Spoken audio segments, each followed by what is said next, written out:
सब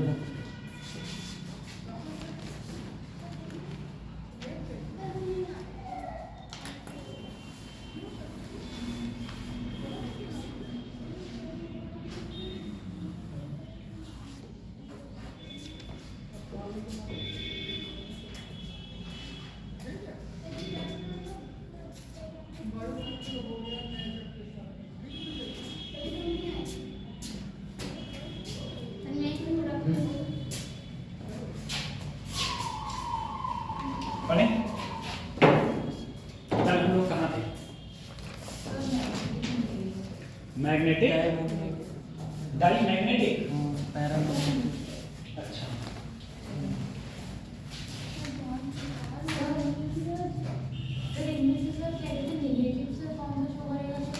नेगेटिव क्या नेगेटिव?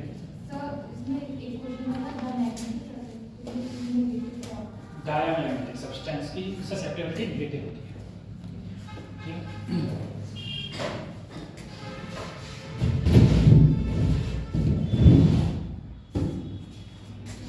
चलो कल हम लोगों ने बात करी थी, ठीक है, मैग्नेटिक मटेरियल मैंने 3 प्रकार से डिवाइड किए थे। पहला क्या था मेरा? Diamagnetic,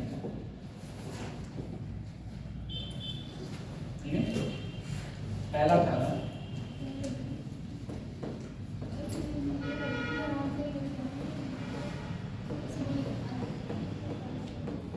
diamagnetic.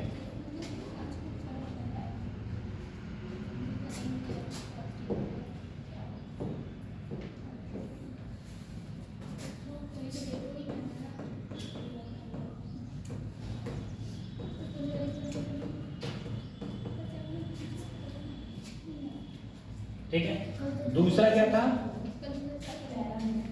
पैरामैग्नेटिक।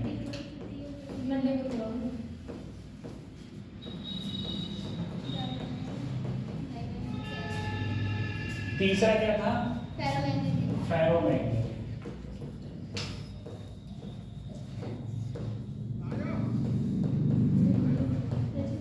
ठीक है, 3 प्रकार से अलग अलग थे, डायामैग्नेटिक, पैरामैग्नेटिक और फेरोमैग्नेटिक। ठीक है,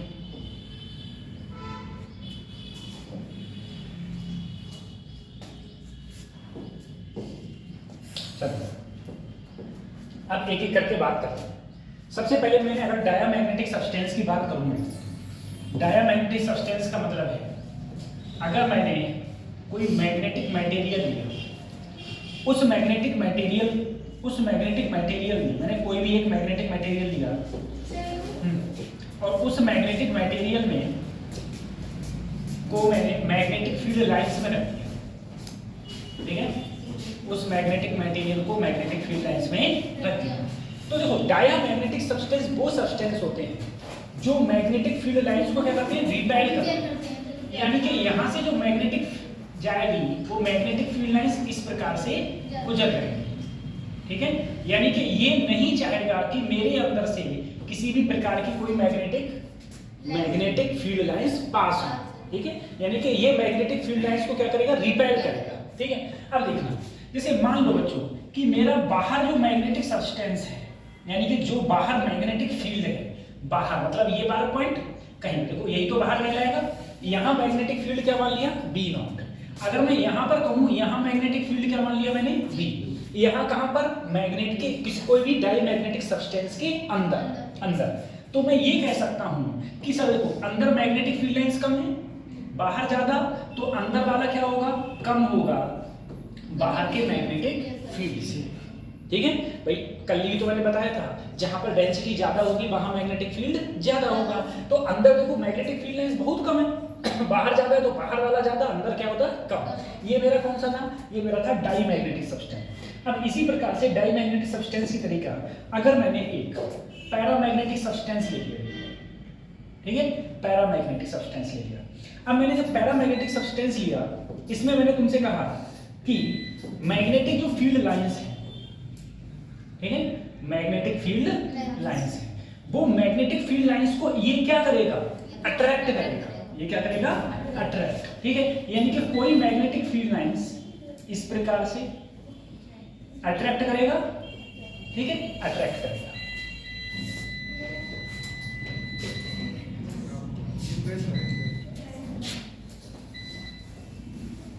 हाँ,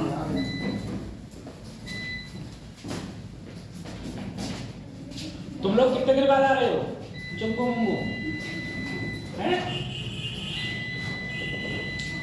रास्ता भूल गए थे क्या, या कोहरे में खो गए थे कहीं हैं? कोहरा ज्यादा था सर, कोचिंग आने की जगह भटक जाते थे, तो जैसे तैसे रास्ता मिलता था, शाम तक तो घर पहुंच पाते थे।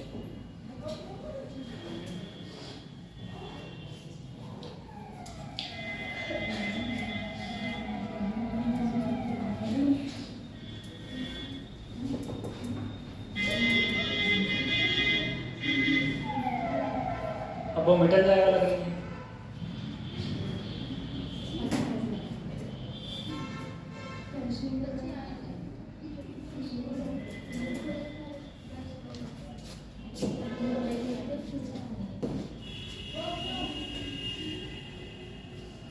गया मिटल गया ना, बता था मिटल गया ना।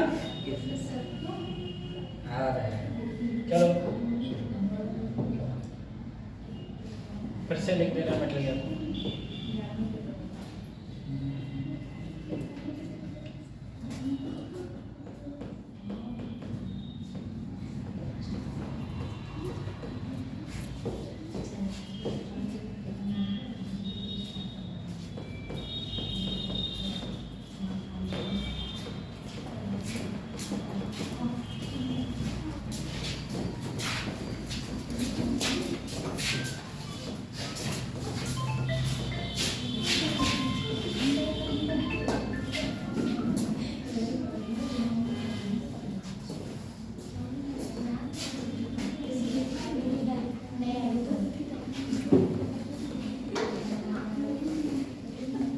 ठीक है,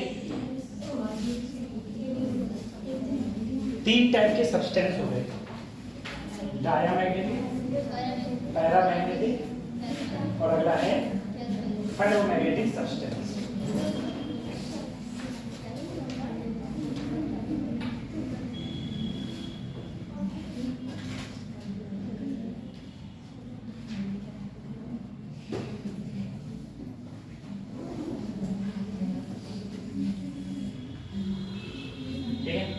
तीन टाइप के सब्सटेंस हैं, डायामैग्नेटिक, पैरामैग्नेटिक और फेरोमैग्नेटिक।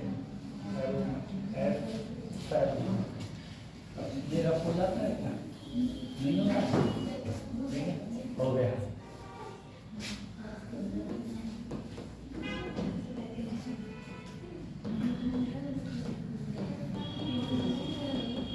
ठीक है, फेरोमैग्नेटिक मैंने कहा तीनों को डिवाइड कर दो अलग अलग प्रकार से। अभी इसके बारे में मैंने बता दिया तुमको। सबसे पहला तरीका मैंने तुम्हें क्या बताया, सबसे पहली बात मैंने तुम्हें ये बताई कि सर अगर मेरे पास में कोई डाईमैग्नेटिक सब्सटेंस है तो इसके अंदर से मैग्नेटिक फील्ड लाइंस पास होना नहीं चाहिए। ठीक है, इसके अंदर से मैग्नेटिक फील्ड लाइंस पास होना नहीं चाहिए। बाहर मैग्नेटिक फील्ड बी नॉट है, अंदर बी है, तो बाहर का क्या होगा, ज्यादा होगा अंदर के मैग्नेटिक फील्ड से। इसी प्रकार से अगर मैं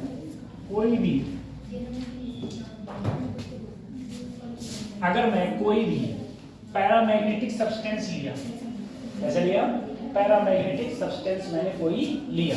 अब पैरामैग्नेटिक सब्सटेंस में क्या होगा, जो मैग्नेटिक फील्ड लाइंस हैं, वो देखो, ये कुछ मैग्नेटिक फील्ड लाइंस को क्या करेगा, अट्रैक्ट करेगा, लेकिन कुछ को अट्रैक्ट करेगा, सभी इससे पास नहीं होंगी। अब देखो, बाहर का मैग्नेटिक फील्ड बी नॉट, अंदर बी, तो जाहिर सी बात है अंदर ज्यादा है, यानी कि बी क्या है, ग्रेटर देन बी नॉट। बाहर से अंदर क्या होगा, ज्यादा। अब देखो फेरोमैग्नेटिक सब्सटेंस की अगर मैं बात करूं, फेरोमैग्नेटिक सब्सटेंस की अगर बात की जाए मान लो मेरे पास में एक फेरोमैग्नेटिक सब्सटेंस है। फेरोमैग्नेटिक सब्सटेंस में जो मैग्नेटिक फील्ड लाइंस है, वो जितनी भी मैग्नेटिक फील्ड लाइंस है, सारी की सारी मैग्नेटिक फील्ड लाइंस इसके अंदर से ही होके जाएगी। एक भी मैग्नेटिक फील्ड लाइंस इसके बाहर से नहीं जाएगी। यानी कि सभी मैग्नेटिक फील्ड लाइंस को ये क्या करेगा, अट्रैक्ट कर लेगा।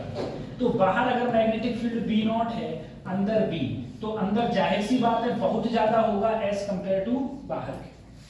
ठीक है, एज कंपेयर टू बाहर के।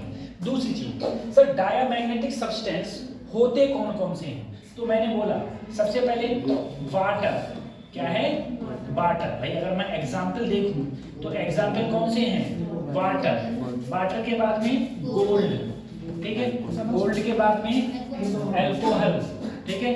अल्कोहल क्या होता है? C2H5OH, C2H5OH, यही तो अल्कोहल होता है, ठीक है।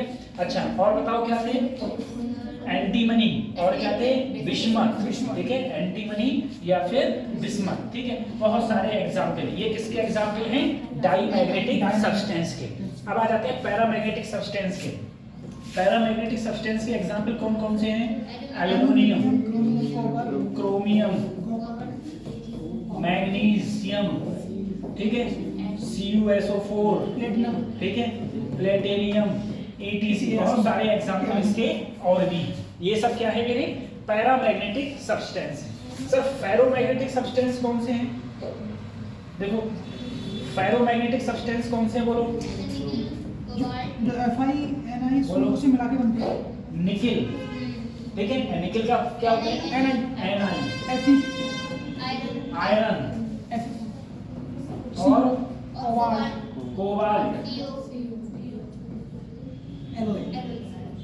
और इनके एलॉय, और इनके एलॉय, ठीक है। और इनके जो भी एलॉय होंगे वो सब हमारे किसके एग्जाम्पल होते हैं बेटा?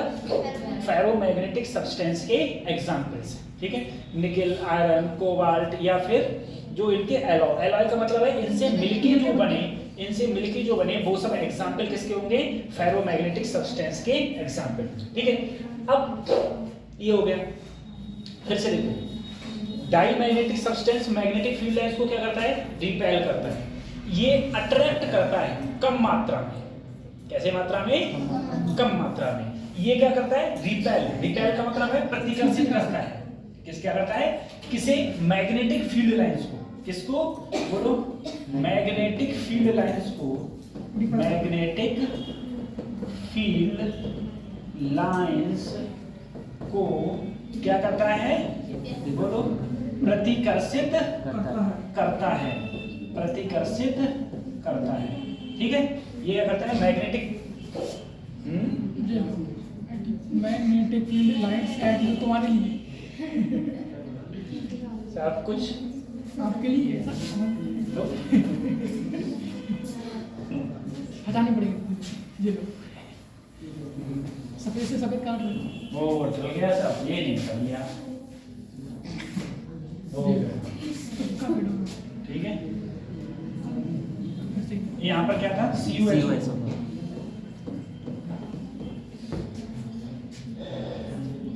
ये काम नहीं करता है, CuSO4 फिर काम नहीं करता है।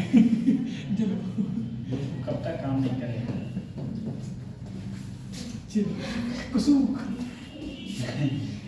अच्छा, ऐसे काम कर रहा है। Copper sulphate.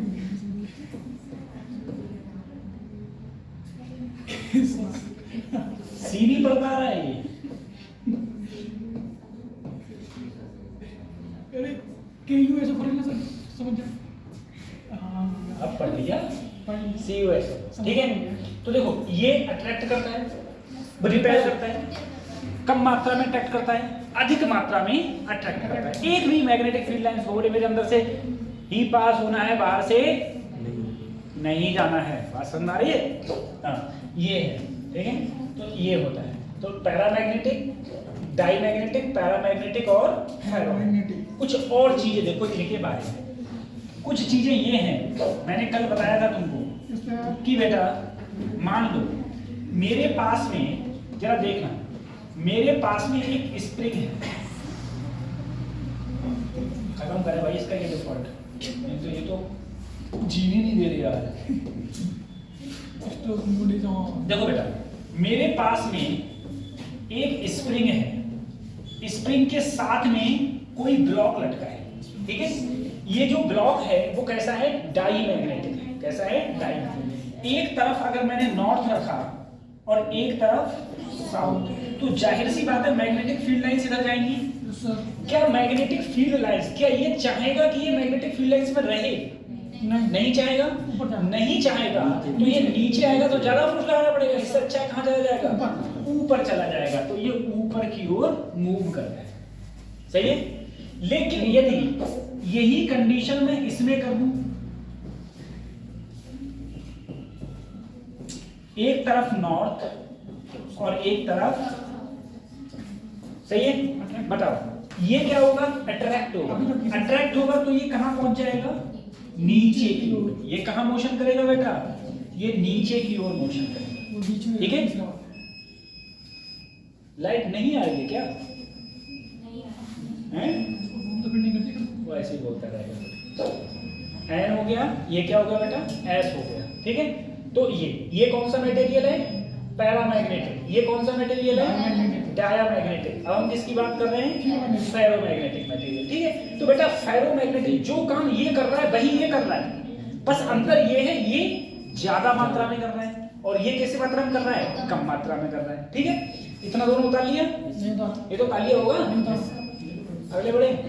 मतलब सर आज तो धूप निकल आई थी तो जनसंख्या कम है।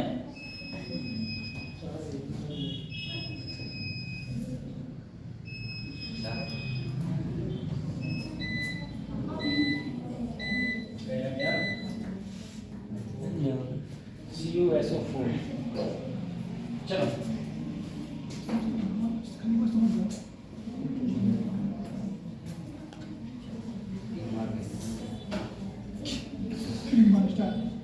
क्या कर रहे हैं?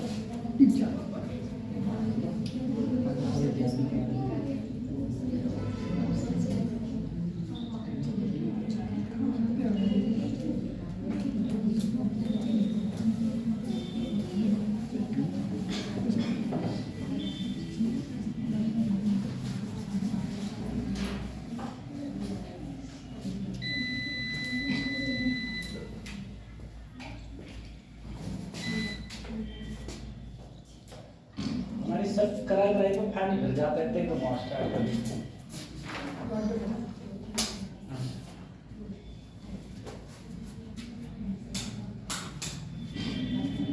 डायनामिक का उधर प्रति चुंबकीय ठीक है। दूसरी चीज समझना इसके बाद में,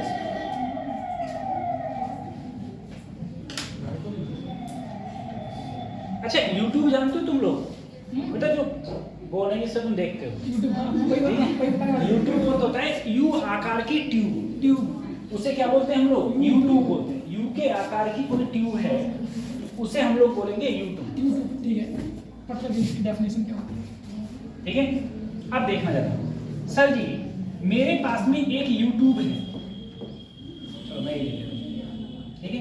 देखो बच्चों जरा सोचना, एक इस प्रकार की यूट्यूब है, इसे बोलेंगे यूट्यूब, यू के आकार की ट्यूब है, ठीक है। यू के आकार की एक यू साइज चिमक, सही है। अब देखना, अगर यू के आकार की एक ट्यूब है बेटा, इसमें मैंने कोई लिक्विड भर दिया। अगर कोई भी लिक्विड भरूंगा, कोई भी लिक्विड भरूंगा, ए चोंगू मंगू इधर ध्यान दो, बहुत बातें करते हो तुम लोग, इतने दिनों में आए हो एक तो हैं। क्या क्या नाम है तुम दोनों का, क्या नाम है बता दीजिए, बताओ। नित्या और दिव्या, प्रिया, नित्या और प्रिया। घर वालों ने नाम ही गलत रखे, जब तुम लोग जुड़वा हो तो छोटी बड़ी रखना चाहिए। ऐसा होना चाहिए था, कतई मैच कर रहे होते, है ना। डेली आया कर, तुम लोग इतने दिन से कहाँ थे ये बताओ मुझे, हैं?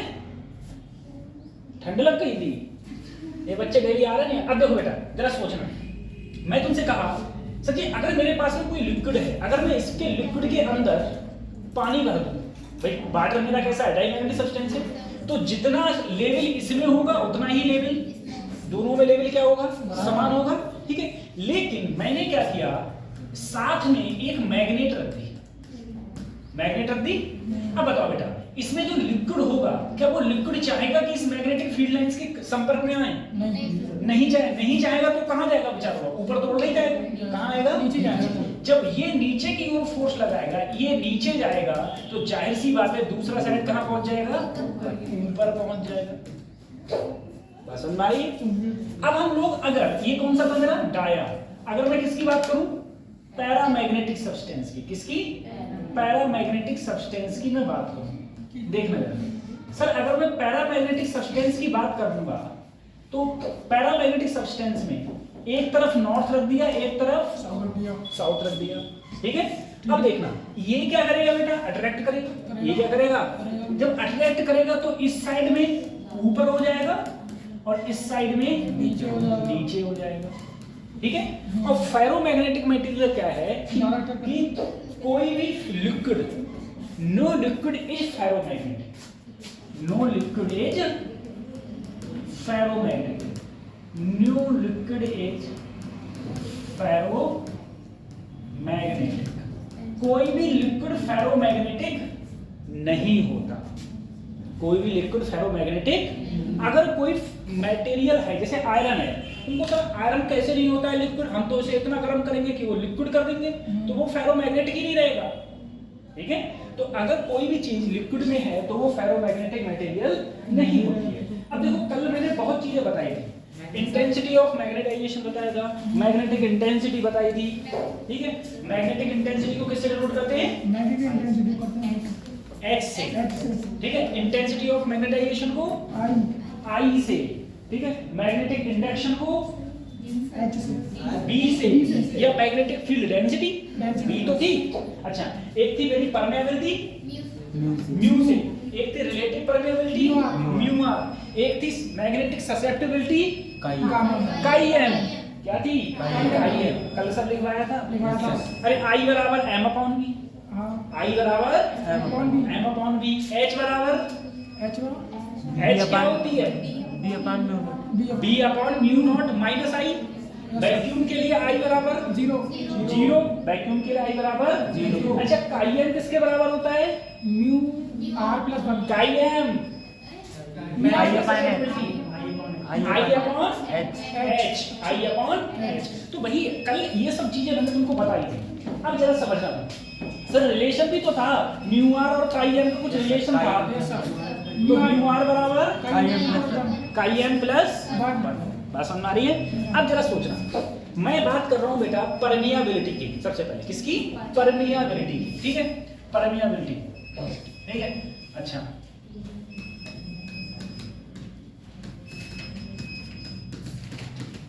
बेटा परमियाबिलिटी ध्यान रखना, ये कौन सा है, डाया, कौन सा है, तो डाया की जो परमियाबिलिटी होती है वो 0 से ज्यादा, 0 से ज्यादा और 1 से कम होती है। 0 से ज्यादा, 1 से कम का मतलब है 0.5, 0.7, 0.22, 0.02, बात समझ आ रही है। ये सब वैल्यू किसमें आएंगी, डाया में, किसमें आएंगी। अगर मैं किसकी बात करूं, पैरा की, तो पैरा में 1 से तो ज्यादा होती है, 1 से, लेकिन 1 से बहुत कम ज्यादा होती है। ये होता है बेटा स्लाइटली, स्लाइटली का मतलब है बहुत कम, बहुत कम का मतलब हो गया बेटा 1.2, 1 से ज्यादा और 1 से बहुत कम ज्यादा, 1.2, 1.05, 1.3, 1.5, 1.7, ये सब किसमें आ रहा है, किसमें आ रहा है, पैरामैग्नेटिक में। किसमें आ रहा है, फेरोमैग्नेटिक में जो ये वैल्यू होती है ये बेटा ग्रेटर देन होती है, यानी कि 1 से बहुत ज्यादा। जैसे मैंने कहा 150, मैंने कहा 256, 242, 720, 1500, तो वो सब किसकी है, फेरोमैग्नेटिक सब्सटेंस। वो कौन सा सब्सटेंस होता है, वो सब्सटेंस होता है फेरोमैग्नेटिक सब्सटेंस, ठीक है। उसके बाद में आती है बेटा ससेप्टिबिलिटी।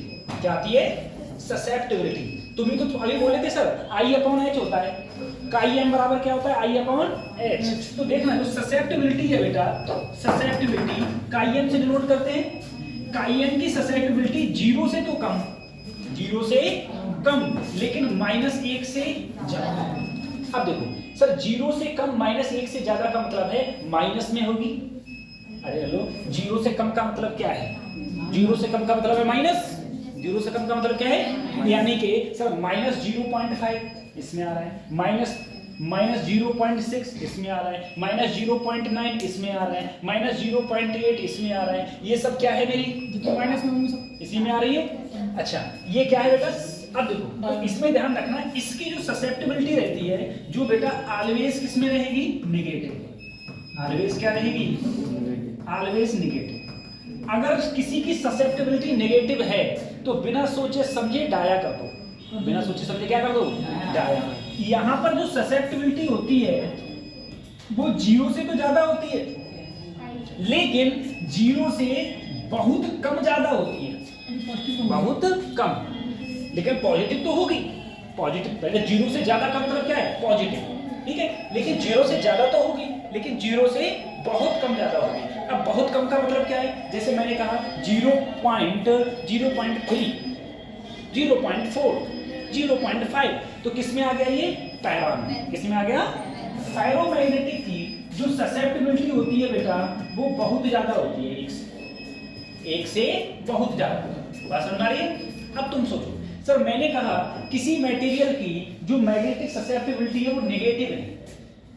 नेगेटिव का मतलब क्या है? कौन सा मटेरियल हो गया? डाया। बिना सोचे समझे क्या लगा दिया? डाया। मैंने कहा बताओ काइएन की वैल्यू 720 है, कौन सा होगा? फेरो। मैंने कहा काइएन की वैल्यू 0.3 है, तो क्या हो गया? पैरा। मैंने कहा परमेबिलिटी की वैल्यू 0.6 है, 0.6 है, तो 0.6 किसकी होगी? डाया की। मैंने कहा 1.6 है पैरा की। मैंने कहा 20 है फेरो। ठीक है, यही क्वेश्चन, ये इस पे क्वेश्चंस बहुत ज्यादा पूछ लिए जाते हैं, ठीक है, बहुत ज्यादा क्वेश्चन इस पे पूछ लिए जाते हैं, ठीक है। उसके बाद में मैं इफेक्ट ऑफ टेम्परेचर ये बता लिया, फिर इफेक्ट ऑफ टेम्परेचर की बात करेंगे। इफेक्ट ऑफ टेम्परेचर,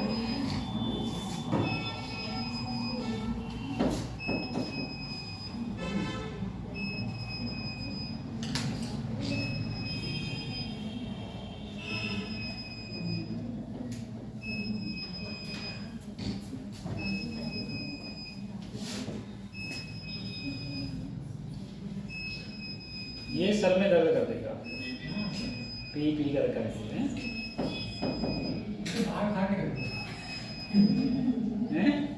को बाहर रख देना चाहिए, फिर चले चलेगा इसके जाने के बाद।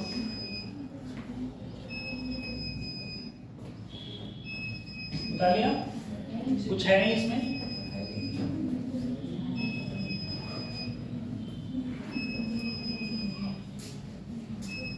अब आगे बढ़ते हैं, खत्म करें? खत्म कर दे, ठीक है।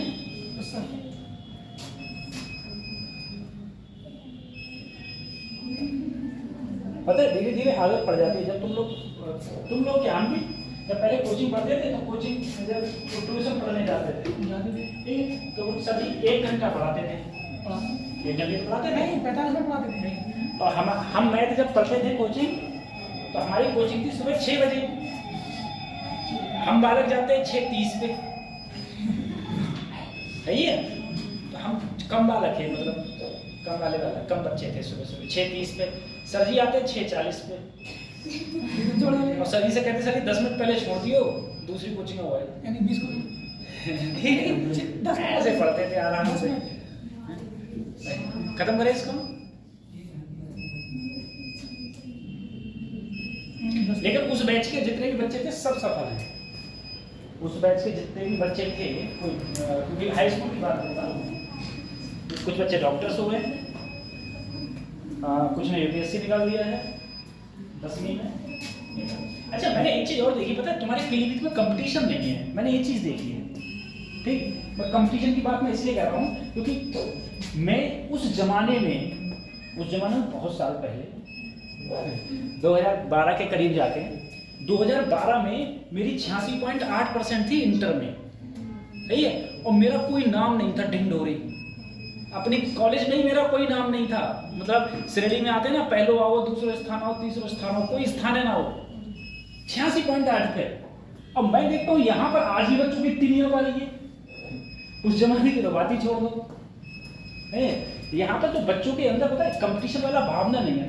हमारे यहाँ पर की वजह से हमारा पेपर 35 नंबर का होता था, 35 नंबर का, जैसे 2 पेपर होते थे, फिजिक्स से बता रहा हूँ, 35 नंबर का एक पेपर, 35 नंबर का दूसरा पेपर, 70 नंबर हो गए, 30 नंबर का प्रैक्टिकल, तो टोटल कितने हो गए 100। 35 नंबर का आता था पूरा 11वां बोर्ड में, 35 नंबर का आता था पूरा 12वां, ठीक है, तो 11 12 मिलके 70 हो गए, फिर 30 नंबर। तो ऐसे तो जब सर जी टेस्ट लेते थे ना, और किसी बच्चे के अगर 34 नंबर आ जाते थे 35 में से, तो उसे इतना बड़ा अफसोस होता था ना कि अरे नंबर 1 कट कहाँ गया, हमने बच्चों को अफसोस होता था, बच्चे अफसोस करते थे। आधा नंबर में अगर 33.5 नंबर में 34.5 नंबर आ गए, दोनों अफसोस होता था कि भाई आधा नंबर क्यों कट गया मेरा। चलो इस बार कट गया, कोई बात नहीं, अगली बार सर जी देख लेंगे कहाँ से पेपर बनाओगे। और सर जी भी कोशिश करते थे खूब हार्ड से हार्ड पेपर बनाने की, जिससे कि बच्चे पूरे में पूरे नंबर नहीं ला पाए, और बच्चे तब भी पूरे में पूरे नंबर हमारे लिए करते थे। हाँ, लेकिन उस जमाने में एक बहुत अच्छी बात थी जो मुझे लगता है मेरा जो जीवन कटा, सबसे अच्छी मुझे चीज लगती है कि मेरे जीवन में मोबाइल नहीं था। इवन मेरे साथ में जितने हुए थे किसी के पास में मोबाइल नहीं था। ये उस जिंदगी की सबसे अच्छी घटना है, उस जमाने की जो सबसे अच्छी चीज थी कि उस जमाने में हम लोगों के पास में, हम लोग के मतलब किसी बंदे के पास में मोबाइल फोन था ही नहीं। और जो मोबाइल फोन नहीं था तो या तो तुम गप्पे मारोगे, या पढ़ोगे, या सोओगे, या खाओगे, सही है। जो हम लोग अपना 50% टाइम, प्रेजेंट टाइम बता रहा हूँ, 50% टाइम जो वेस्ट करते हैं पूरा तरीके से मोबाइल में, वो ज्यादा नहीं है किसी भी प्रकार से। तुम्हें अगर कोई क्वेश्चन नहीं आ रहा है तो या तो खुद दिमाग लगा लो, या दोस्त से पूछो, या सर जी से पूछो, कोई तीसरा कोई चौथा कोई ऑप्शन नहीं है किसी भी प्रकार से, ठीक है। अब हमारे पास में मोबाइल की एक्सेस हो गई है तो हम लोग मोबाइल से पूछ लेते हैं, ठीक है। अब उसमें एक चीज और होती है, जब हम लोग टीचर से पूछते थे तो पहले हम अपना खूब दिमाग लगा लेते थे, एक तरीका से दूसरे तरीका से, जा से न, तो हमें 2-4 तरीका और पता चल जाते हैं। अब बेहू तरीका पता नहीं चलता है ना। तो और मुझे लगता है, वैसे टेक्नोलॉजी अच्छी चीज है, लेकिन मुझे लगता है कि जब तक बच्चा कोई कंपटीशन एग्जाम क्वालिफाई ना करे तब तक उसको मोबाइल नहीं देना चाहिए। आप सब लोगों के मोबाइल छीन लेना चाहिए जितने हैं। जो मुझे लगता है कि मान लो कि जो नई जनरेशन आ रही है, ठीक है, आपके छोटे भाई बहन है, मोबाइल कतई मत दो। और मैंने पीलीभीत बता रहा हूँ, मैंने पीलीभीत में ऐसे लोग देखे हैं जो इस समय बहुत हाई ऑफिसर रैंक पे हैं, SDM टाइप से, और मैंने उनके बच्चे देखे, उनके बच्चे के आज भी कीपैड फोन चला रहे हैं। फिर मैंने सोचा जब ये कीपैड फोन चला रहे हैं, ठीक है, मान लो कोई SDM उसका बच्चा है, लड़का है, मान लो एक ही लड़का है उसका, और वो भी कीपैड फोन चला रहा है, तो हमने कहा हम क्यों बेवकूफ़ हैं। फिर मुझे लगा कि हम लोग मिडिल क्लास इसीलिए रह जाते हैं क्योंकि हम लोग वहाँ तक सोच ही नहीं पाते हैं, ठीक है। मैं आप लोगों की क्लास की बात बता रहा हूँ, जब आप लोग 12th में पढ़ रहे हुए तो आप लोगों में 90% से ज़्यादा, 95% से ज़्यादा बच्चा ऐसा है जिसने नीट के बारे में कभी जिंदगी में सोचा ही नहीं। उसने ये सोचा ही नहीं कि मुझे नीट करना है, उसने बस वही अपने ख्वाब रखे कि अपन को कुछ नहीं, यहाँ से BSc कर लेंगे, जो कर लेंगे वो कर लेंगे, छुट्टी बात सीधी पड़ेगी। तो जब तक ऊंचा सोचोगे नहीं तब तक बनोगे नहीं, जैसा सोचोगे उसी प्रकार से हम लोगों का माइंड भी डेवलप होता है, ठीक है। इसे बता लिया। एक काम तुमको और बता रहे हैं, ठीक है, एक काम बढ़ने वाला है तुम लोगों का, ठीक है। मंडे से मैंने पूरा सेटअप तैयार कर दिया है।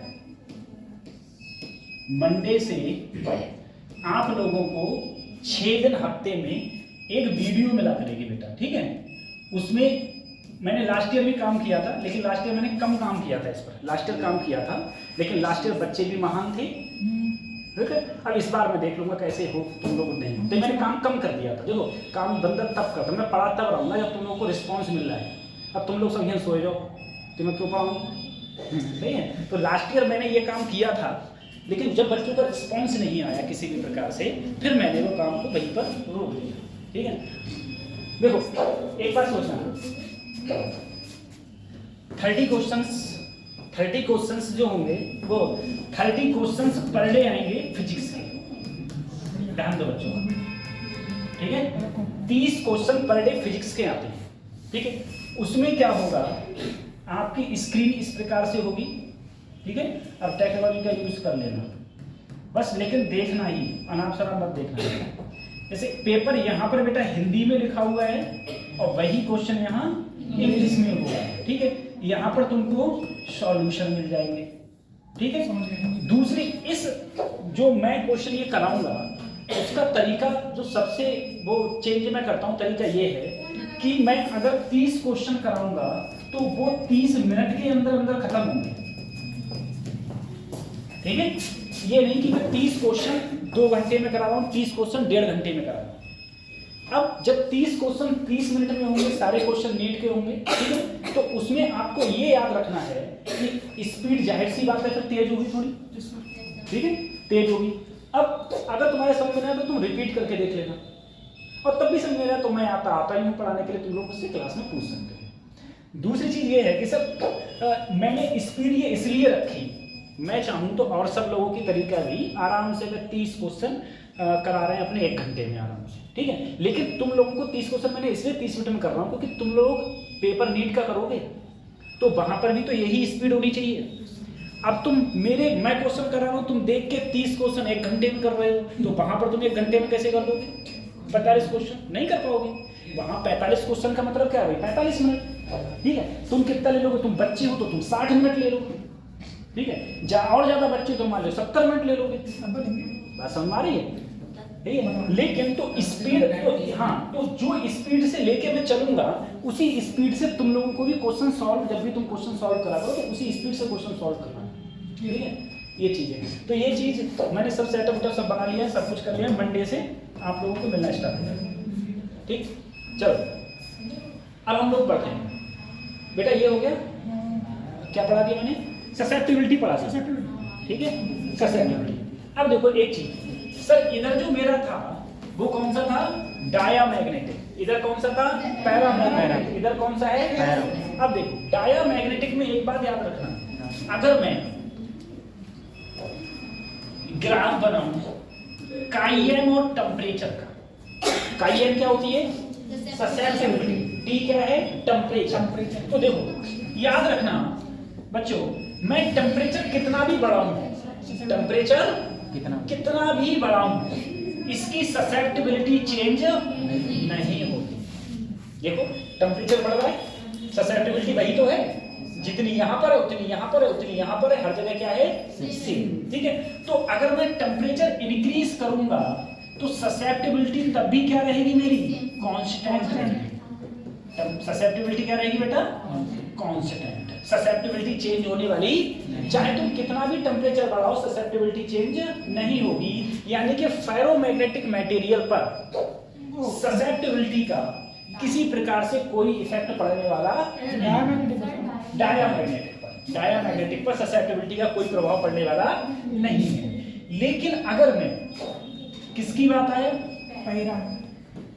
डाया के बाद पैरामैग्नेटिक सब्सटेंस की बात आई। बेटा पैरामैग्नेटिक सब्सटेंस में अगर तुम टेम्परेचर बढ़ाओगे तो ससेप्टिबिलिटी कम होती है। ससेप्टिबिलिटी क्या होती है? यानी कि सर इसके अंदर ससेप्टिबिलिटी इज डायरेक्टली प्रोपोर्शनल किसके होती है? 1/T। 1/T। टी क्या है बेटा? टेम्परेचर। टी क्या है? टेम्परेचर, ठीक है। तो अगर तुम टेम्परेचर बढ़ाओगे और ससेप्टिबिलिटी कम हो रही है तो इसका ग्राफ कुछ इस प्रकार से बनेगा, ठीक है। टेम्परेचर बढ़ाएंगे और ससेप्टिबिलिटी क्या हो रही है? कम हो रही है, ठीक है। तो जो ग्राफ बनेगा वो कुछ इस प्रकार से बनता है। Chi M is directly proportional to 1/T। ये लगे सर लगेगा।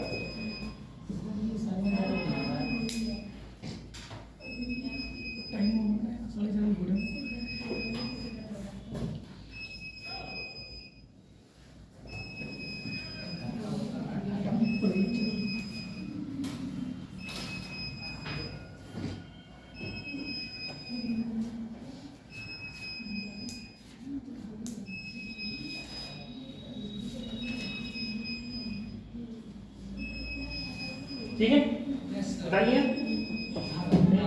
अब देखो बेटा,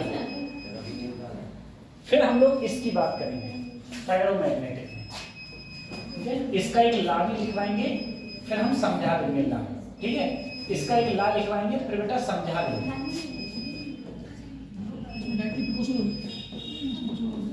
ठीक है।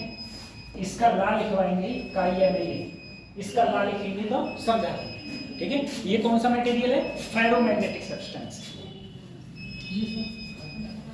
Ferromagnetic substance. फिर आगे बढ़ेंगे। अगर मैं ग्राफ बनाऊं H और I का, I क्या होती है sir ji? Intensity of magnetization. H क्या होती है? H होती है intensity, magnetic intensity, magnetic intensity. बात समझना नहीं, बस आगे पीछे है। I में क्या होता है? इंटेंसिटी। I है तो पहले लगाओ इंटेंसिटी, I से इंटेंसिटी होती है, इंटेंसिटी ऑफ मैग्नेटाइजेशन, और उसमें H है तो उसे उल्टा करो, मैग्नेटिक इंटेंसिटी, ठीक है। I और H का ग्राफ खत्म करें इसको। अब देखो बेटा, दूसरा ग्राफ है I का और H का, I का और H का, ठीक है। तो डायमैग्नेटिक में I H को बढ़ाओगे तो I कम होती जाएगी। I क्या होती जाएगी? देखो नेगेटिव में जा रही है, क्या होती जाएगी? कम होती जाएगी। यहां पर क्या है? I और ये क्या है? H। I को बढ़ाओगे तो H की वैल्यू बढ़ती जाती है, ठीक है। H की वैल्यू बढ़ती जाती है, ठीक है। अच्छा, इसमें जब देखोगे I और H,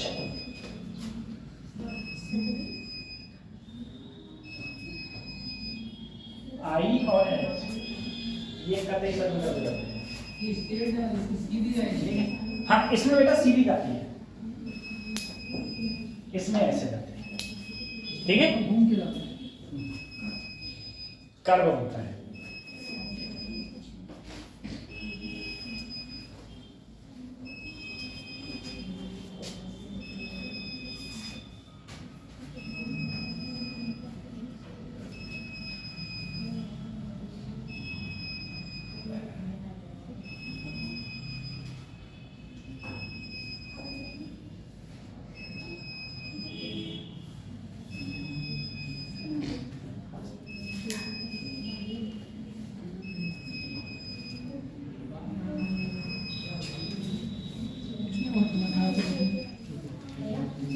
बताइए यस सर। एक पॉइंट और लिखो, फिर पूरी टेम्परेचर लिखो। एक का और लिखो। बता लिया? Yes sir. अब देखो सर, अगर मान लो इधर नॉर्थ पोल है और इधर मैग्नेटिक फील्ड लाइंस ऐसे जा रही है, अगर मैं इसके अंदर कोई डाई मैग्नेटिक सब्सटेंस रखूंगा बच्चों, कैसा सब्सटेंस? तो डाई मैग्नेटिक सब्सटेंस इस प्रकार से हो जाएगा, ठीक है। लेकिन यदि एक नॉर्थ है और एक साउथ है, और ये कौन सा मटेरियल है? तो इसमें कोई डाई मैग्नेटिक सब्सटेंस रखूंगा तो वो इस प्रकार से हो जाएगा। और ये कौन सा है? बोलो, फेरोमैग्नेटिक। अगर इसमें रखूंगा तो ये इस प्रकार से, ठीक है। तो ये इस प्रकार से हो जाएगा फेरोमैग्नेटिक सब्सटेंस, ठीक है। देखो बेटा, ये ऐसे होगा तो ये भी ऐसे होगा। जो ये करता है वही ये करता है, बस अंतर इतना है, ये कम करता है, ये ज्यादा करता है, ठीक है। और ये जस्ट क्या है? इसका अपोजिट। जस्ट क्या होगा इसका? हैं? कौन? हाँ नहीं, ये कम करता है, जैसे ये अट्रैक्ट कम करता है, ये अट्रैक्ट क्या करता है? ज्यादा करता है, ठीक है। तो जैसा ये बिहेव करेगा वैसे तो बिहेव ये करेगा, ठीक है। दर्शाएगा भी यही, ऐसे ही दिखाएगा, ठीक है। उसके बाद में पहले डालिए क्यूरी टेम्परेचर।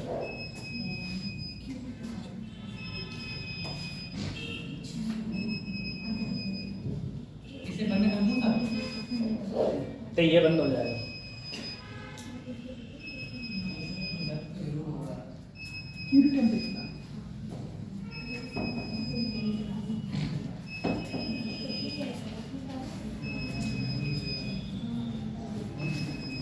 बैठा दो बेटा,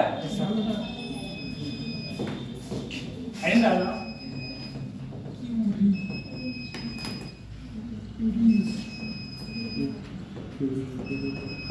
क्यूरी टेम्परेचर, ठीक है। अब क्यूरी टेम्परेचर मैंने अभी बताया बेटा, क्यूरी टेम्परेचर ये कहता है chi M is inversely proportional to 1/T।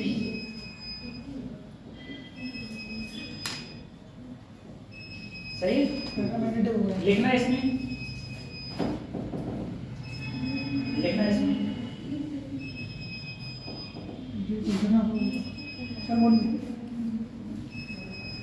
लिखना the magnetic susceptibility, the magnetic susceptibility, the magnetic susceptibility of a paramagnetic substance, of a paramagnetic substance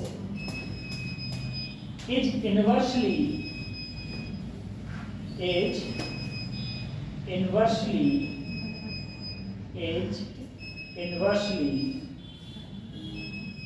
proportional to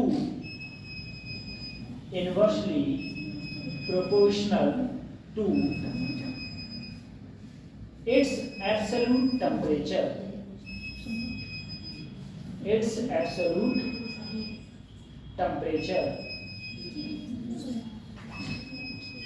its absolute temperature। अब देखना बेटा, बस यही बोला गया inversely proportional.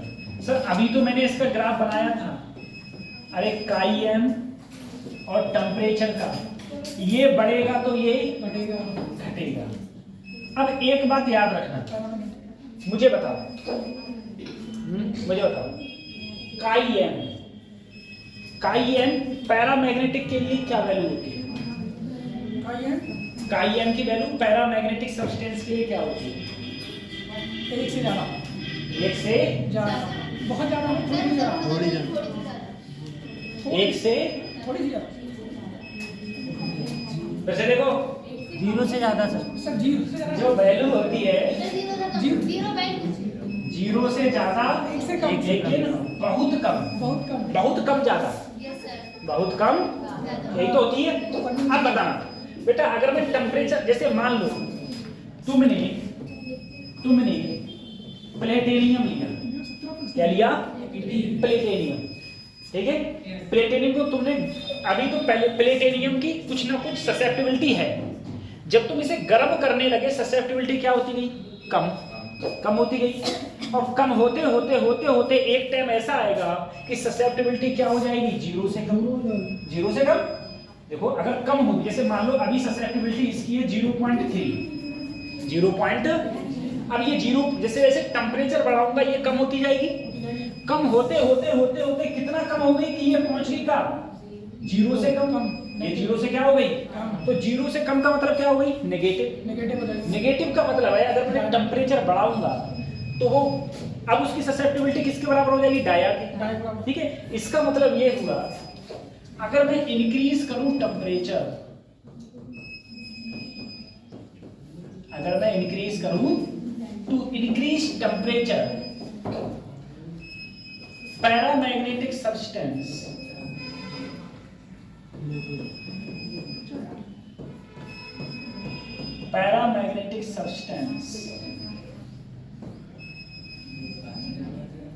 change in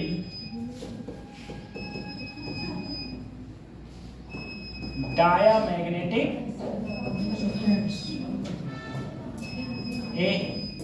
paramagnetic substance किसमें change हो जाएंगे?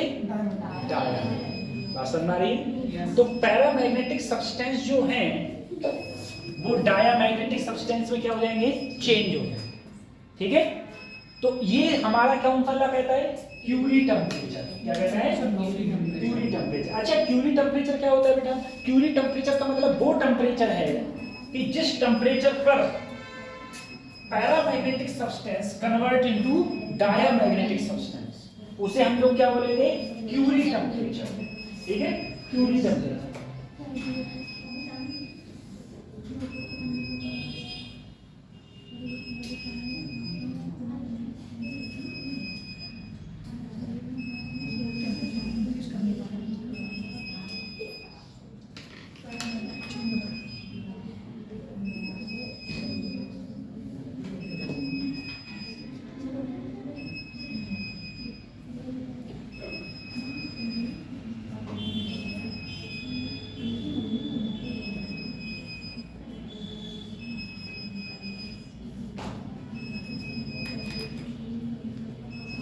बता लिया। सर आपने जो इलेक्ट्रिक चैप्टर पढ़ाया था उसमें सर आपने बताया था अगर हमारा सेम चार्जेस है तो सेम चार्ज में तो फर्स्ट कंडीशन सर आपने बताई थी अगर सेम चार्जेस है तो एफनेट जीरो हो जाएगा अगर सर अपोजिट चार्जेस तब भी हो जाता है।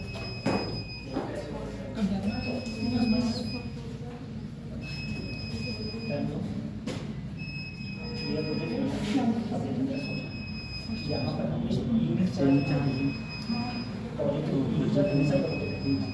सर ये इसे क्या करेगा, ये लगेगा, ये इसे क्या करेगा, ये पॉजिटिव है ना, तब ये फोर्स लगेगा। अच्छा चलो सर ये इसे क्या करेगा, पॉजिटिव और पॉजिटिव इधर लगेगा, ये इसे क्या करेगा, ये इसे क्या करेगा,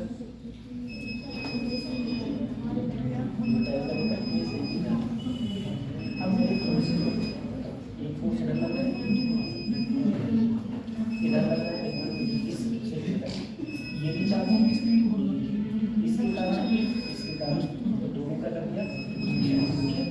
यहाँ पर इधर उसका निकल रहा है 5 ही का, दोनों के बीच में अंतर क्या है, अगर मैं इन दोनों का है, इसका नहीं, इन दोनों का है, ठीक है। अगर मैं इन दोनों का मैथ निकालूं तो बेटा मैथ अगर ये ही है अंदर इसका स्क्वायर प्लस इसका स्क्वायर प्लस एक ये और एक ये साथ में पॉजिटिव ठीक है।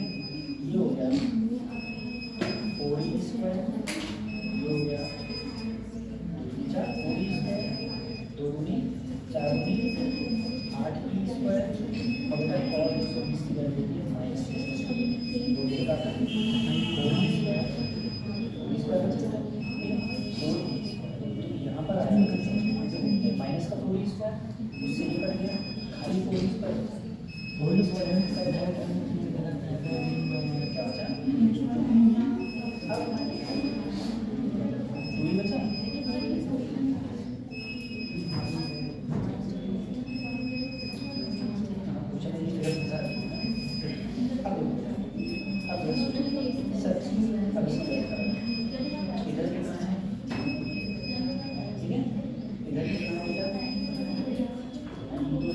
या तो यहाँ चार्ज पूरी करो, या तो यहाँ चार्ज पूरी करो, तब तो इधर पूरी होगा, नहीं तो क्या बचेगा, अगर मैं इनेट नहीं डालूंगा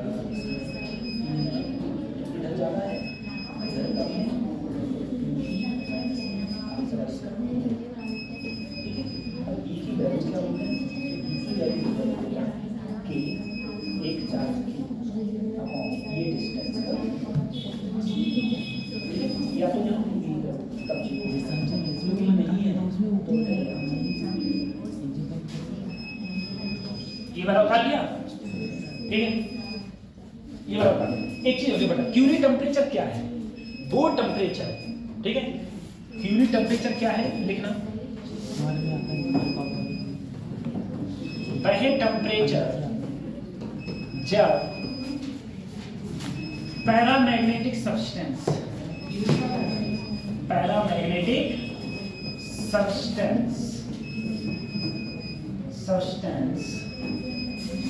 चेंज इन किसमें, dia magnetic substance, diamagnetic substance में क्या हो जाता है, चेंज हो जाता है, ठीक है। जिस टेम्परेचर पर पैरामैग्नेटिक चेंज किस में हो जाएगा, डाया में, उसे हम क्या बोलेंगे, क्यूरी टेम्परेचर। क्या बोलते हैं, क्यूरी टेम्परेचर। फिर अगला हेडिंग पड़ेगा,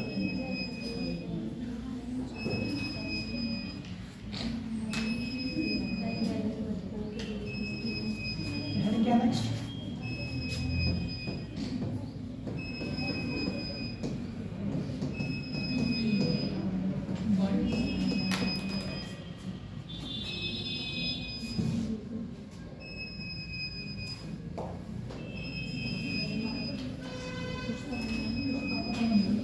अच्छा ये थोड़ा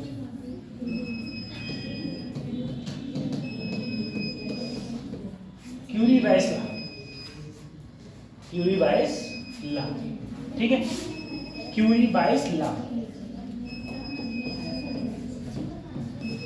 आज लाइट चली क्यों गई है,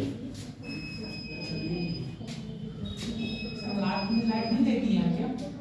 क्यों नहीं रहती है, इंचार्ज नहीं पता क्या? क्यूरी बाइस ला, ठीक है। देखो बेटा एक बार छोड़ो, मुझे बताओ मैग्नेटिक ससेप्टिबिलिटी पैरामैग्नेटिक की 0 से ज्यादा होती है और थोड़ी सी ज्यादा होती है, फेरो की बहुत ज्यादा होती है, फेरो की बहुत ज्यादा। तो अगर मैं पैरा का टेम्परेचर बढ़ा रहा हूं तो वो किस में चेंज हो रहा है, डाया। अगर मैं फेरो का टेम्परेचर बढ़ाऊंगा तो वो किस में चेंज होगा, पैरा में। किस में चेंज होगा, पैरा में। लेकिन अगर मैं बहुत टेम्परेचर बढ़ा दूंगा तो वो तो फिर पैरा से फिर डाया में आ जाएगा, लेकिन ऐसा नहीं, ध्यान रखना। देखो एक बात सोचो, डाया मैग्नेटिक का तुम कितना भी टेम्परेचर बढ़ाओ कोई इफेक्ट पड़ने वाला नहीं। पैरा का अगर तुम टेम्परेचर बढ़ाओगे तो वो किस में बदल जाएगा, डाया में। फेरो का अगर तुम टेम्परेचर बढ़ाओगे तो किस में बदल जाएगा, पैरा में। लेकिन कभी डाया में नहीं आएगा, कभी डाया में नहीं आएगा, ठीक है। तो वही ला को बोला गया था इनके द्वारा, ठीक है।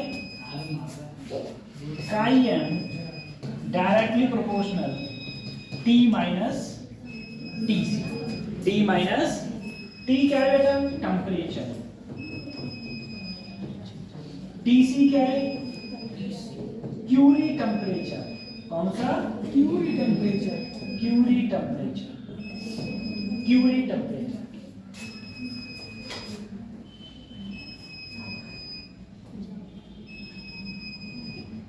ठीक है, क्यूरी टेम्परेचर।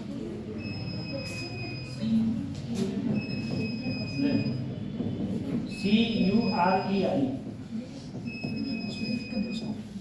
ठीक है। खत्म कर इसको, नीचे वाले को तो करें, ऊपर वाले को, यस सर। अरे ऐसे तो करते हैं। हाँ तो सर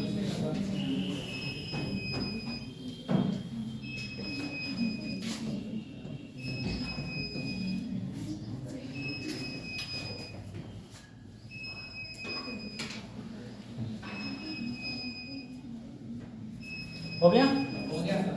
अब देखो इसमें समझना, सर मैं टेम्परेचर बढ़ाता गया बढ़ाता गया बढ़ाता गया, ठीक है। मान लो अगर डायरेक्टली प्रोपोर्शनल हटाएंगे तो कुछ कांस्टेंट ले लिया, सी डैश कांस्टेंट ले लिया। मान लो मैं टेम्परेचर बढ़ाता गया बढ़ाता गया बढ़ाता गया, सही है, कितना बहुत बढ़ाता गया, ठीक है। तो तुम कहोगे सर वो फेरो से किस में बदला है, डाया में। लेकिन अगर तुम बहुत ही ज्यादा बढ़ा दोगे तो एक लिमिट ऐसी आएगी कि वो डाया में ही रहेगा, कांस्टेंट रहेगा, उसका काइएन फिर चेंज होने वाला नहीं है। देखो ग्राफ देखो, अगर मैं एक तरफ वही काइएन और एक तरफ टेम्परेचर, देखो हो गया कांस्टेंट। यहाँ पर आ गया टी किसके बराबर है, टी सी के, टी किसके बराबर है। अब मैं और टेम्परेचर बढ़ाता जाऊं ये क्या हो जाएगा मेरा काइएन, कांस्टेंट हो जाएगा, ठीक है। काइएन पर कोई इफेक्ट पड़ने वाला नहीं है, ठीक है। तो इसीलिए देखो कभी नेगेटिव आएगा, ये नहीं आएगा। नेगेटिव आता तभी तो डाया बनता। अब नेगेटिव आएगा ही नहीं, पॉजिटिव रहेगा तो क्या रहेगा, पैरा रहेगा। ठीक है। तो हमेशा इसीलिए कोई भी फेरोमैग्नेटिक मटेरियल का टेम्परेचर बढ़ाने पर, ठीक है, फेरोमैग्नेटिक मटेरियल का टेम्परेचर बढ़ाने पर वो कभी भी क्या डाया कैसे बनता है, डाया कैसे बनता है, पैरा को तुम टेम्परेचर बढ़ाओ तो डाया बन जाएगा। पानी तुम्हारा डाया है, गोल्ड तुम्हारा डाया है। डाया मतलब डाया मैग्नेटिक फील्ड, मैं डाया बोल रहा हूँ, ठीक है, डाया मैग्नेटिक फील्ड। इसमें लिखना when temperature increases, when temperature increases, when temperature increases, when temperature increases above the Curie temperature, above the Curie temperature, when temperature increases above the Curie temperature, a ferromagnetic substance, a ferromagnetic substance, a ferromagnetic substance becomes BECONES, becomes an ordinary or DI, ordinary or DI NARY, ordinary paramagnetic substance, paramagnetic substance, paramagnetic, ठीक है। तो अगर तुम बढ़ाओगे तो वो किस में बदल जाएगा। अब हम बात करते हैं, अब डाल दो इसको, ठीक है। जैसे बेटा सर क्यूरी टेम्परेचर क्या होता है बताऊं मैं, इधर देखो, a Curie temperature for iron, Fe iron तो होता है, Fe क्या होता है, आयरन के लिए क्यूरी टेम्परेचर होता है 1000 डिग्री सेंटीग्रेड, 1000 डिग्री, यानी कि जो लोहा है वो मैग्नेट से चिपक रहा है। तुम टेम्परेचर बढ़ाते जाओगे तो उसका जो अट्रैक्शन है मैग्नेट से वो कम होता है। और अगर तुम 1000 डिग्री सेंटीग्रेड पे गर्म कर दिए तो वो क्या बन जाएगा फिर, वो पैरामैग्नेटिक सब्सटेंस बन जाएगा। और इससे ज्यादा गर्म करो तो गल जाएगा, फिर क्या हो जाएगा, फिर अरे लिक्विड भी बन जाएगा। फिर बात समझ आ रही है बेटा। जो आयरन होता है, आयरन को जो लिक्विड फॉर्म में जो आयरन होता है, लिक्विड फॉर्म में उसका टेम्परेचर 1000 से ज्यादा होता है। 1000 का आयरन सॉलिड ही है, ठीक है, एक प्रकार से समझे। ये 1000 पे सॉलिड नहीं भी होता तो वो लिक्विड बन जाता है, फेरो तो वैसे ही नहीं बचा, ठीक है। तो वही है, तो क्यूरी टेम्परेचर क्या है, वो टेम्परेचर जब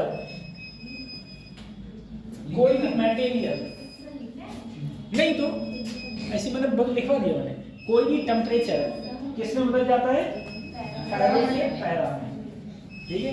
अरे ये बंद हो जाती है, अब टाइम काटना मुश्किल पड़ रहा है, ये लग रहा है कितनी देर रह गई है, गाड़ी बढ़ी नहीं रही है, 5 मिनट नहीं हो रहे हैं गाड़ी ना टाइम। चलो सो जाओ, ठीक है। यहाँ जाने के बाद नाइस गोली खानी पड़ेगी, सारा बैन कर दिए, नाइस और क्या, नाइस नहीं है, नींबू सारा बैन कर दिया, नाइस अच्छी नहीं है, बैन कर दिया, क्यों नुकसान करती है क्या। है सर। तो कौन सी चल रही वाली इस समय, नेफॉक्सन, वो सही मुझे लगता है वो 10-15 मिनट में तुम्हारा सर्कल ठीक कर देगी, पहले तो अच्छी गोली है, ठीक है। चलो अब हम लोग पढ़े, पूछे तुमसे, मुझे बताओ, एक बार बताओ, ये पूरी सारणी बताएगी, पूरी रो बताओ कौन सा मटेरियल नहीं डाया नहीं, पैरा है, पैरा है। कौन सा? पैरामैग्नेटिक मटेरियल, ठीक है, इससे कुछ ज्यादा है। सही है, ठीक है। गधो, डायमैग्नेटिक है सर। ये देखो पैरा का 0 से ज्यादा, 0 से अच्छा 1 से कम, ये डाया है। डाया। और पैरा क्या होता है? 1 से ज्यादा और 1 से बहुत कम ज्यादा। Yes sir. अब बताइए ये कौन से में फंस गया है? Para dia. ये डाया में फंस रहा है। ये है डाया और ये है। अब फैरो का भी तुम्हें समझना ही नहीं है, वो तो सबसे ज्यादा होता है, तो 1 से ज्यादा होता ही है, ठीक है। तो ये कौन सा है? डाया। डाया। अच्छा बताओ अरे, ये मैं कर दूं। ये कौन सा है? ये पैरा। ये कौन सा है? पैरा। क्योंकि डाया के लिए ससेप्टिबिलिटी नेगेटिव होती है। माइनस क्या होती है? अगर इसके अगले माइनस लगा दिया, डाया। अब क्या बन गया? डाया बन गया। बात समझ आ रही है? अब डाया मैग्नेटिक सब्सटेंस ये बन जाएगा, ठीक है।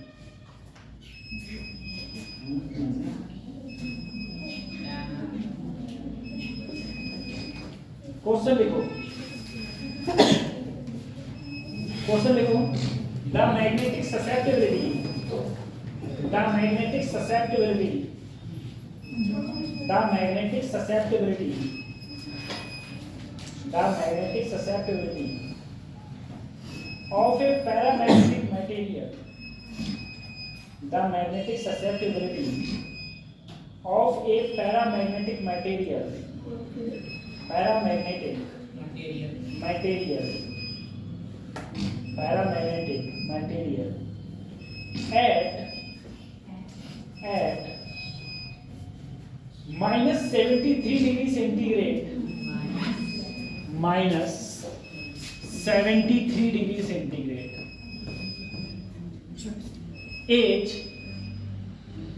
क्या ससेप्टिबिलिटी है ना, as 0.005, as 0.005, find the value, find the value, find the value at minus 173 degree centigrade, minus 173 degree centigrade, सही है। देखो बेटा, पहले टेम्परेचर T1 था तो काई M1 ये था, फिर टेम्परेचर क्या हो गया? अब काई M2 पूछा है, ठीक है। फार्मूला देखो, काई M इनवर्सली प्रोपोर्शनल 1/T होता है। तो अगर मैं काई M1 काई M2 1/T1 और 1/T2, तो T2 ऊपर जाएगा, T1 नीचे आएगा। काई M1 काई M T2/T1। अब ये रख दूं? नहीं, टेम्परेचर हमेशा किस में लेना? केल्विन में। किस में लेना बेटा? केल्विन में लेने के लिए क्या जोड़ना पड़ता है? 273 जोड़ोगे तो कितना बचेगा? 100। अरे बोलो, 273 जोड़ो 100 ही तो बचेगा। यहाँ पर 273 जोड़ो 200, तो क्या बचेगा? 200 केल्विन। 200, तो देखो T2 कितना है? 100, T1 कितना है? 200, और ये वैल्यू कितनी दे रखी है? 0.005, ये वैल्यू पूछी है। यहाँ बचा 1/2, 2 से गुणा करा तो काई M2 की वैल्यू आई 0.010, ठीक है, 0.010।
अगला हेडिंग पड़ेगा, अगला हेडिंग डालना।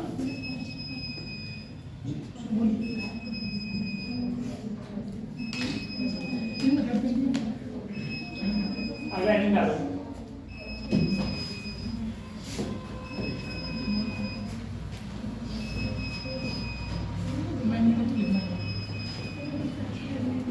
Magnetic flux. मैग्नेटिक डिनोट करते हैं फाई से, ठीक है। Magnetic flux.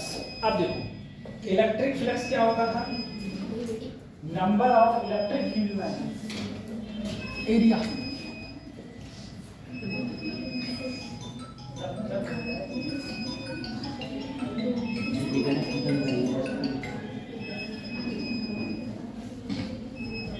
ठीक है।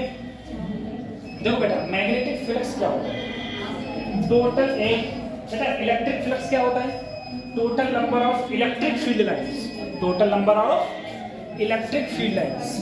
बेटा किसी भी सरफेस एरिया से जितनी number of electric field lines pass होती है उसे इलेक्ट्रिक फ्लक्स। किसी भी सरफेस एरिया से जितनी मैग्नेटिक फील्ड लाइंस पास होती है उसे क्या बोलते हैं, मैग्नेटिक फ्लक्स। ठीक है। अब जैसे मान लो मेरे पास में कोई एरिया है, इस वे मैंने एक छोटा सा एरिया ले लिया बच्चों, एक छोटा सा एरिया कितना ले लिया, ds। अब समझो सर, मान लो मैग्नेटिक फील्ड लाइंस ऐसे जा रही है, ये क्या जा रही है, मैग्नेटिक फील्ड लाइंस। अब इसका जो नॉर्मल है वो मान लो इधर है, इसका जो नॉर्मल है वो किधर है, इधर। दोनों के बीच में एंगल क्या है, थीटा। तो मेरा जो फ्लक्स होता है, छोटा सा फ्लक्स बराबर b डॉट ds, छोटा सा एरिया ds। अगर मैं डॉट खत्म कर दूं, ठीक है, तो फाई इंटू ds साथ में cos थीटा, छोटे ठीक है। अब एंगल देखो, एंगल थीटा होता कैसा है, कैसे एंगल होता है।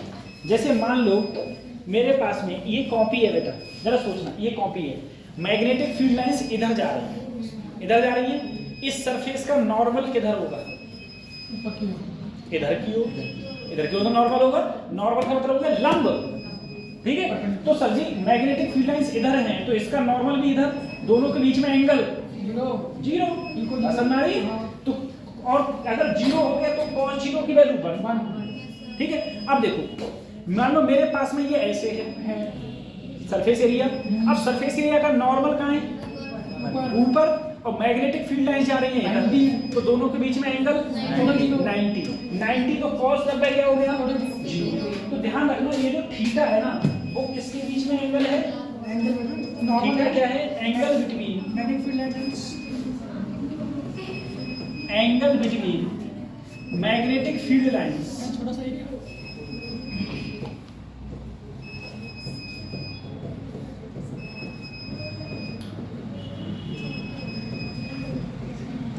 and normal to the surface area।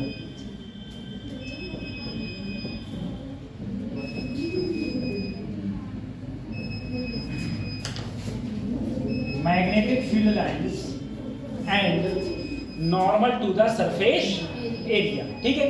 जो मेरे पास में मैग्नेटिक फील्ड लाइंस है वो, और जो नॉर्मल है, ठीक है, नॉर्मल के बीच का जो एंगल होगा वो मेरा क्या कहलाएगा, थीटा।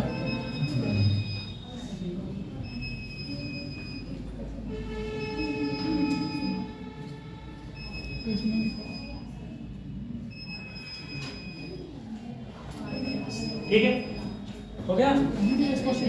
इसकी जो यूनिट है, ध्यान रखना, इसकी जो यूनिट होती है, यूनिट क्या होती है पता है, वेबर। क्या होती है, वेबर, ठीक है। और एक बेटा वेबर एक टेस्ला मीटर स्क्वायर। अरे मैग्नेटिक फील्ड की टेस्ला, इसकी क्या हो गई, और याद रखना एक वेबर टेस्ला मीटर स्क्वायर हो गया, ठीक है।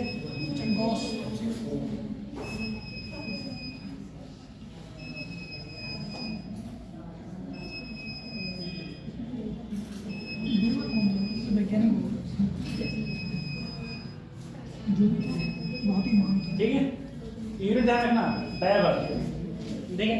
और एक वेबर जो होती है वो 10 की घात 8 मैक्सवेल के बराबर होती है।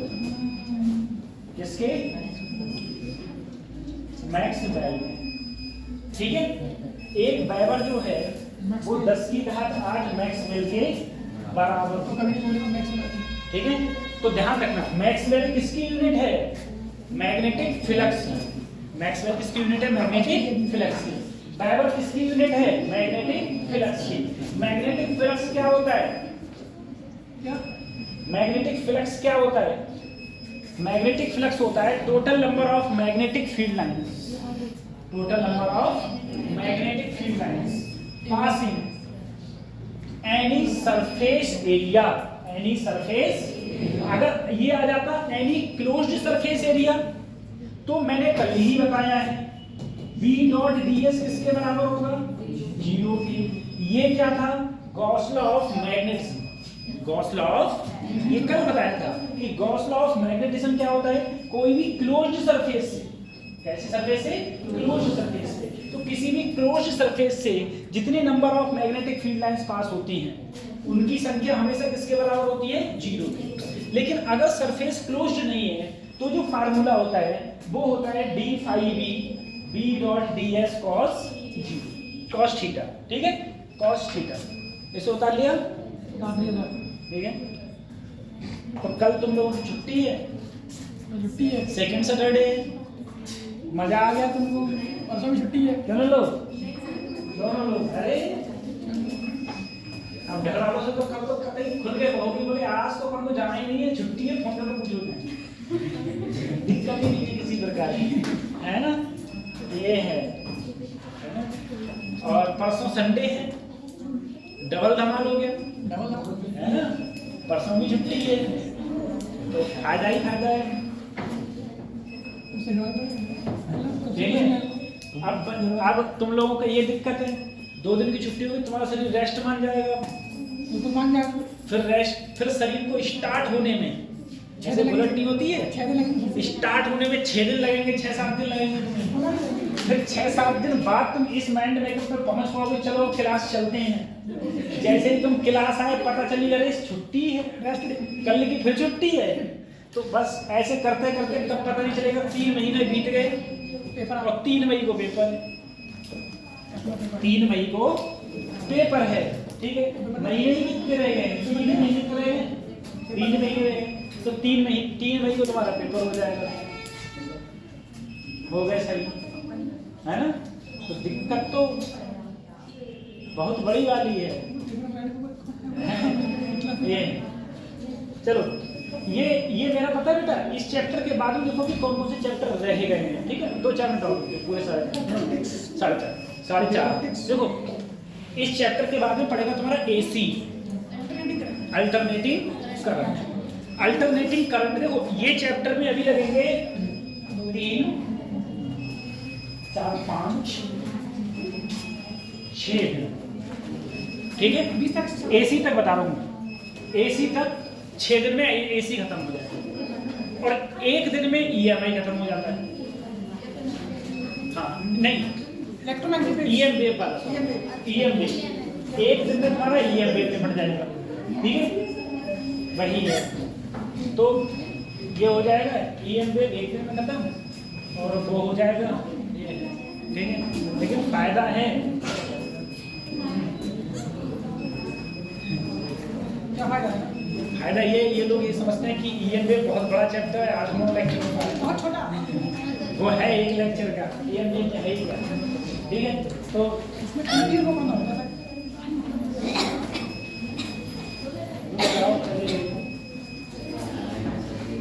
वो उसकी बंद कर देना, उसकी तुम बंद कर दो, सर में दर्द हो रहा है।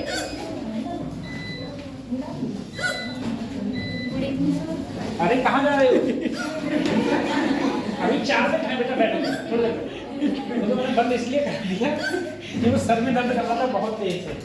ठीक है, सर दर्द कर रहा था बहुत तेज। ये 4 मिनट है, पूरे टाइम पे जाओ तो ज़्यादा सही रहता है। उसका रीजन है, अगर ये प्राइवेट इंस्टीट्यूट होता ना तो कोई दिक्कत नहीं थी, आप चले जाओ। ठीक है। सरकारी इंस्टीट्यूट में ये होता है कि जैसे आप लोग यहाँ से अभी निकले, ठीक है, अब कोचिंग छूटने का टाइम मान लो 4:30 बजे, ठीक है, अभी पता चले कि तुम्हारे डीएम साहब ही आ गए ये दिक्कत रहती है। वो कहेंगे तुमने पहले कैसे छोड़ दिया जब टाइम 4:30 बजे था, भले तुमने 30 सेकंड ही पहले छोड़ा, है ना। तो ये सारी चीजें दिक्कतें देखनी पड़ती हैं और कुछ नहीं। डीएम साहब खाली बैठा लोगे बच्चे खाली बैठे हैं, ठीक है। ये तो देखो 2 दिन की छुट्टी है, 2 दिन की छुट्टी है, जरा ढंग से अपना जरा तैयार करना, ठीक है। जो पुराने क्वेश्चंस हैं, पुराने लेक्चर्स हैं, जो पुराने नोट्स हैं, उन नोट्स को बार बार रिवाइज कर लो, ज़्यादा बेटर है, समझे। और ज़्यादा 3 महीने ज़्यादा टाइम बचा नहीं है, और सभी लोग, सभी बच्चे बहुत मेहनत से लगे हुए हैं। और ज़्यादा सोना बंद करो, बंक मारना बंद करो, कोई मतलब नहीं है किसी भी प्रकार से, ज़्यादा बंक मारोगे तो कुछ नहीं है, ठीक है। और मैंने तुमसे कहा था सबसे कम कंपटीशन है नीट के अंदर इस भारत देश में। अगर किसी में सबसे कम कंपटीशन है और सबसे अच्छी जॉब है तो वो तुम्हारी यही है। इज्जत बढ़ाना है घर वालों की नज़र में छोड़ो, बाहर वालों की भी, ठीक है, तो सही है। नहीं तो अभी तो देखो पड़ोसी तुम्हारी इज्जत नहीं करते, अभी घर वाले करते हैं, ठीक है। और अभी मेहनत नहीं करोगे तो 5-6 साल बाद घर वाले भी मेहनत नहीं करेंगे, ठीक है। मैं तुमको बिल्कुल ज़िंदगी की हकीकत बता रहा हूँ, क्योंकि तुम लोग उस अभी दौर से गुजरे नहीं, तो अभी बच्चे लोग